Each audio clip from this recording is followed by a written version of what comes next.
Hello friends, आशा करते हैं कि आप सभी लोग अच्छे होंगे।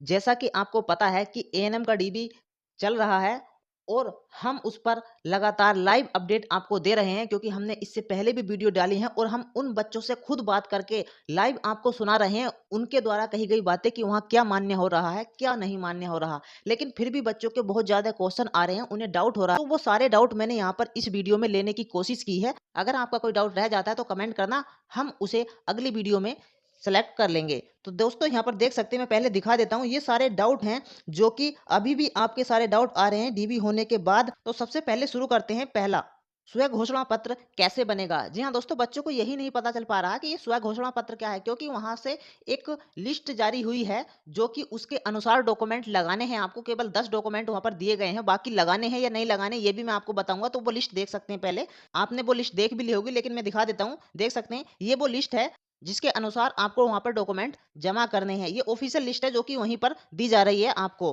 इसी के अनुसार, और इतने ही डॉक्यूमेंट आपको लगाने हैं। एक्स्ट्रा क्या लगाना वो भी मैं बताऊंगा। बच्चे कंफ्यूज हो रहे हैं कि स्वघोषणा पत्र कौन सा आ गया अब ये नया, ये कैसे बनेगा, कहाँ से बनेगा, कमेंट आ रहे हैं मेरे पर। तो दोस्तों, इससे पहले मैं वीडियो में बता चुका हूँ और आपको स्वघोषणा पत्र मैंने दिखाया भी है और भर करके भी दिखाया है। लगता है आपने वीडियो सही से नहीं देखा या फिर सही से नहीं सुना, क्योंकि उसमें मैंने आपको स्वघोषणा पत्र दिखाया है, फिल करके भी दिखाया है। फिर भी अगर आपको नहीं पता चल पा रहा है तो मैं आपको बता दूं कि जो नोटिफिकेशन आई थी, जो डीबी शेड्यूल जारी हुआ था कि किस डेट से शुरू है, किस डेट तक है और कितने रोल नंबर वालों का किस डेट तक, वो जो डीबी नोटिस थी उसके नीचे ही स्वघोषणा पत्र है उसी के साथ। अगर फिर भी आपको नहीं मिल रहा है तो मैंने बताया है कि डिस्क्रिप्शन में लिंक है हमारे टेलीग्राम चैनल का, वहां पर मैंने वो पीडीएफ डाल दी है जो स्वघोषणा पत्र वाली है। वहां जाइए और वहां से डाउनलोड कर लीजिए। अब आता है जिनके एएनएम में क्यूआर कोड नहीं है, तो उन्हें थोड़ी प्रॉब्लम का सामना करना पड़ रहा है। जी हाँ दोस्तों, अब बच्चे कंफ्यूज है कि हमारा होगा कि नहीं होगा, क्योंकि क्यूआर कोड वालों को तो आसानी हो रही है और क्यों कुछ बच्चों के एएनएम सर्टिफिकेट डिप्लोमे वगैरह में क्यूआर कोड नहीं है, क्योंकि 2017 के बाद के जो हैं, जो एनएम सर्टिफिकेट डिप्लोमे वगैरह हैं, उनमें क्यूआर कोड आने लगा है। लेकिन जो उससे पहले वाले हैं, 2014-15 के या उससे पहले हैं, तो उनमें क्यूआर कोड नहीं है।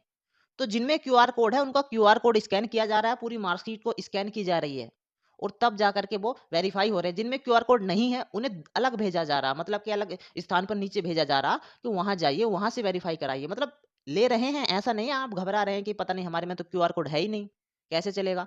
चल जाएगा, लेकिन बस अंतर यह है कि क्यूआर कोड से आसानी हो रही है उन्हें वेरीफाई करने में, लेकिन जिसका क्यूआर कोड नहीं है उसको अलग तरीके से वेरीफाई कर रहे हैं। और एएनएम का रजिस्ट्रेशन उत्तर प्रदेश का ही मान्य है। जी हाँ, कुछ बच्चों का जो है दिल्ली से रजिस्टर्ड है, बच्चों ने कमेंट करके हमें बताया है, तो उनका क्या होगा। तो जैसा अभी तक मुझे इन्फॉर्मेशन मिली है, बच्चों के द्वारा दिया गया रिव्यू, उसके अनुसार वो बोल रहे हैं केवल और केवल उत्तर प्रदेश का ही मान्य है, वही आपको लगाना है अभी तक की इन्फॉर्मेशन के अनुसार। इसका मतलब ये नहीं कि आपका अगर किसी अदर स्टेट से रजिस्टर्ड है तो आप मेरी बात सुनकर जाए ना, मतलब जाइए, अगर वो लेते हैं तो ठीक है, क्योंकि अभी तक जो है हमने एक दो बच्चे से बात की है तो उन्होंने ऐसा बताया है। तो आगे हो सकता है और ज्यादा जानकारी मिलेगी तो हम आपको बताएंगे। एक्सपीरियंस है संविदा का, सपोज कर 2022 में लगा है, जनवरी में लगा है, फरवरी में लगा है, तो उसका एक्सपीरियंस नहीं ले रहे, ऐसा बच्चों के द्वारा बताया गया है। जिसका मतलब कि पुराना है, 2022 से पुराना है, तो उसका एक्सेप्ट कर रहे हैं। पांचवा नंबर है मूल निवास लग रहा है या नहीं लग रहा। अब तक तो आपको पता चल गया होगा कि मूल निवास जरूरी नहीं है। मतलब वो बोल रहे हैं कि इसको मत लगाओ, मतलब एक्स्ट्रा डॉक्यूमेंट को तो वो लगवा ही नहीं रहे, लेकिन अगर किसी ने लगा करके दे दिया है तो उसका एक्सेप्ट कर रहे हैं। क्योंकि मेरे हिसाब से जब मैंने अपना डीबी दिया था तो मूल निवास लगाया था। उन्होंने जो लिस्ट दी है उसमें जो है निवास का कोई जिक्र नहीं है, लेकिन अगर आपके पास है तो लगा दो, कोई दिक्कत वाली बात नहीं है। बस हाँ, जरूरी नहीं है। नंबर 6 है, प्रपत्र 1 में जो नंबर 6 पर एड्रेस है पिता और पति, तो उसमें कौन सा भरें। क्योंकि काफ़ी पहले से ही ये बात चली आ रही है, मैं बता भी रहा हूँ, लेकिन फिर भी बच्चों का कन्फ्यूजन लगातार बरकरार है। तो हो सकता है अब थोड़ा क्लियर हो जाए, क्योंकि फॉर्म में आपने अगर 6 नंबर प्रपत्र पर पिता या पति जिसका भी एड्रेस भरा है वो ले रहे हैं, उन्हें कोई आपत्ति नहीं है, तो आप जहाँ निवास कर रहे हैं वहाँ का एड्रेस फिल कीजिए। अगर मैके का है तो मैके का कीजिए, ससुराल का है तो ससुराल का कीजिए, उससे कोई भी दिक्कत नहीं हो रही है।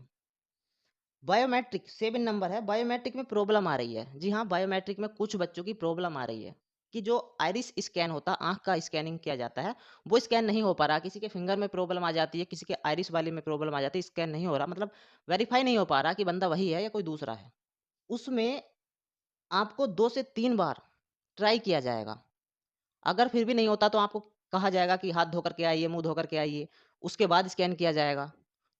क्योंकि कुछ बच्चों के साथ ऐसा हुआ है कि जिनकी आइरिस स्कैन नहीं हो पा रही थी, तो उनको मुँह धुलवा करके दोबारा से स्कैन कराई तो हो गई है। ऐसा नहीं है कि अगर आपका ऐसा वेरीफ़ाई नहीं होगा तो आपको नहीं लिया जाएगा, वो पूरी कोशिश करते हैं।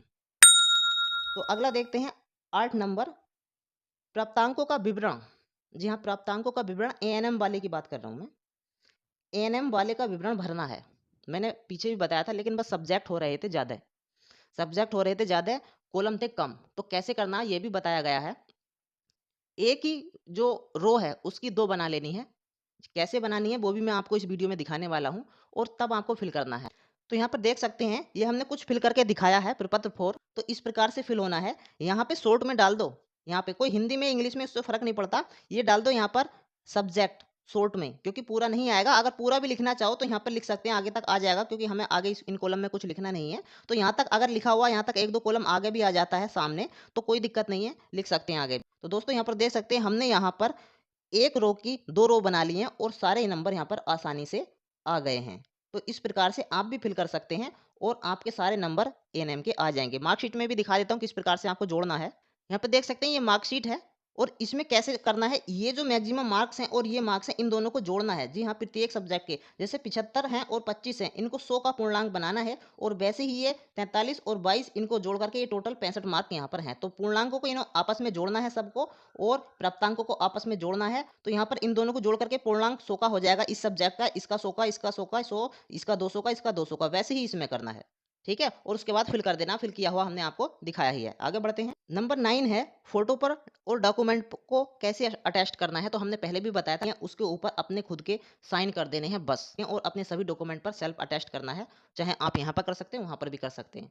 और जीएनएम कैंडिडेट बाहर होंगे क्या? तो दोस्तों जैसी इन्फॉर्मेशन मिली है, अभी तक कोई जीएनएम कैंडिडेट से हमारी बात नहीं हुई है, और ना ही ऐसा पता चला है कि जीएनएम कैंडिडेट वहाँ पर पहुँचे हैं।